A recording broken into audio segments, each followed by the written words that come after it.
আসসালামু আলাইকুম। আমরা এখন দাঁড়িয়ে আছি দেখুন এই মরিচের বাগানে। এটা হচ্ছে এক সিজনকে মরিচ তোলার পর দ্বিতীয়বার মরিচের সংগ্রহ সময় গাছের কী পরিমাণ পরিচর্যা করতে হবে। এই যে দেখতে পাচ্ছেন গাছের মরিচ গাছের সবচেয়ে গুরুত্বপূর্ণ রোগটি হচ্ছে এই পাতা মোচড়ানো রোগ। এই পাতা মোচড়ানোকে সবচেয়ে গুরুত্বপূর্ণ রোগ, যার কারণে গাছ একটা দুর্বল হয়ে যায়, গাছে ফল আসে না, ফুল আসে না, একবার ঝিমে অনেক সময় গাছটা মারাও যায়। এরকম এই এই ঝিমে এই পাতা কুঁকড়ে যাওয়ার একটা প্রধান কারণ হচ্ছে তার আপনার ব্যাকটেরিয়া দ্বারা আক্রান্ত হওয়ার কারণে এই গাছের পাতা কুঁকড়ে যায়। এই কুঁকড়ে যাওয়ার পর ফলন আসে না, গাছ ঝিমে যায়, গাছ দুর্বল হয়ে যায়, অনেক সময় গাছ সব মারাও যায়। আজকে এই বিষয়টা আপনাদের সবথেকে গুরুত্বপূর্ণ বিষয়টা আপনার সাথে আলোচনা করবো যে কীভাবে সমাধান করা যায়। আমরা প্রতিনিয়তকে মরিচ গাছের সবচেয়ে গুরুত্বপূর্ণ এই বিষয়টা সবচেয়ে বেশি করে লক্ষ্য থাকা। এই যে আপনারা দেখতে পাচ্ছেন পুরো গাছ, এদের দেখেন পুরো গাছের পুরো মরিচ গাছের পুরো আগারগুলো সবচেয়ে মোচড়ানো অবস্থায় আছে। এটাকে গাছে প্রচুর পরিমাণ এই ব্যাকটেরিয়া ছত্রাক আক্রমণ করছে। ব্যাকটেরিয়াটা কিছু হয়, তারপরে সবচেয়ে বেশি হয় এই ছত্রাক দ্বারা আক্রমণ কারণে সবচেয়ে বেশি কার্যকারী হয়। এই যে ছত্রাকনাশক এই আমাদেরকে প্রথমে কাজ হবে এই ছত্রাক যদি আপনারা প্রতিরোধ করতে পারেন তাহলে কিন্তু খুব ভালো। আমরা পরবর্তীতে আবার মরিচ সংগ্রহ করতে পারবো, গাছ সুন্দর সতেজ হবে, সবুজ হবে, বা ফুল আসবে, ভালো মরিচ আসবে। এই ক্ষেত্রে আমরা কি মেডিসিনটা আমরা ব্যবহার করতে পারি?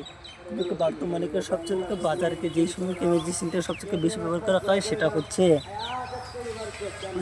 সিজনটা কোম্পানিকে সবচেয়ে নামটা হচ্ছে অ্যামিস্টার টপ। এটা হচ্ছে সম্পূর্ণ ছত্রাকনাশক।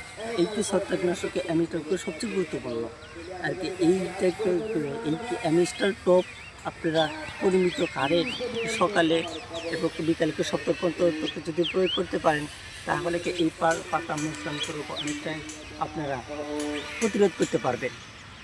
আর এই পাতা মোচড়ানো প্রতিরোধ করে অ্যামিস্টার টপ দেওয়ার পরে আপনারা যে সমস্ত জিনিসটা ব্যবহার করতে সেটা হচ্ছে মাটিতে পর্যাপ্ত পরিমাণ বোরন, পটাশিয়াম এবং ফসফরাসের অভাব দেখা দেয়, যার কারণে গাছ দুর্বল এবং গাছের ফলন কম আসে।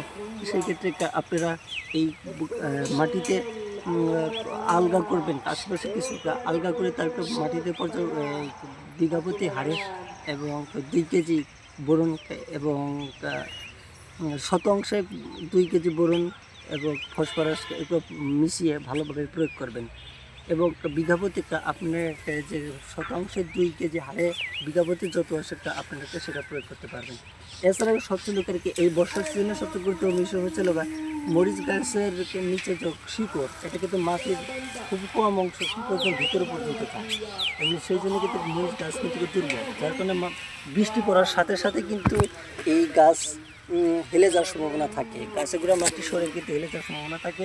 সেক্ষেত্রে দেখবেন এই যে একটা মালচিং পদ্ধতি, আপনারা অবশ্যই এই পলিথিন দিয়ে মালচিং পদ্ধতিটা ব্যবহার করবেন, কারণ বৃষ্টির পানি পড়লেও কিন্তু এই গাছের গোড়া মাটি সরে যাওয়ার সম্ভাবনা কম থাকে, তার কারণে গাছের ক্ষতি হওয়ার সম্ভাবনা কম থাকে।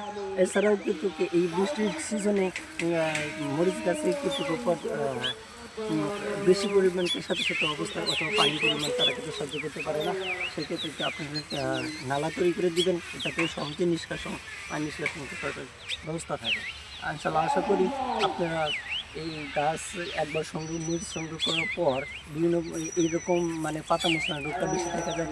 আমার পরামর্শ মতো আপনাকে এই গাছকে সম্পর্ক পরিচর্যা এবং কীটনাশক সার প্রয়োগ করবেন। ইনশাআল্লাহ আপনি পরবর্তীতে আরও ভালো ফলন পাবেন আশা করি।